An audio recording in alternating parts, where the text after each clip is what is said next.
Okay,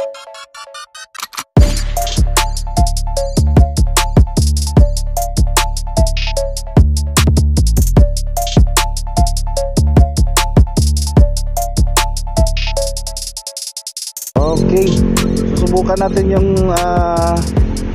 MDL, no? Yung S1. Okay, ito yung stock, high na stock, high. Ito naman yung, wait lang ha, ito naman yung high.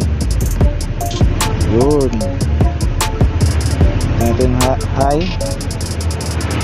Okay, ito naman yung low. Yan, masyadong maliwanag. Kita nyo? Okay.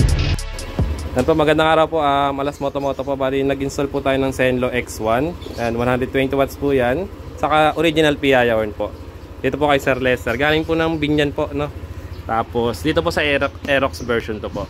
Sige sir, papatay muna ng mini driving light. Sige sir, busina muna natin sir. Yan, bali kasama yun, may passing light sa loud horn. Sige sir, madami sir, busina.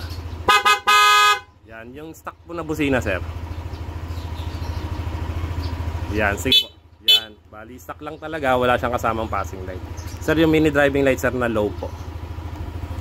Yan, bali napili ni bossing puti. Yan, ang lakas niya.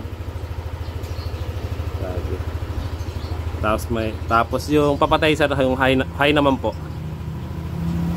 Yan, dilaw naman po yung napili ni bossing. Bali, ito po yung mga switch po namin na ginawa. Racing Bumblebee po yung tatak na natin. Tapos hollow switch naman po dito sa switch ng loud horn sa stock horn po. Yan po, maraming salamat po. Alas Moto po.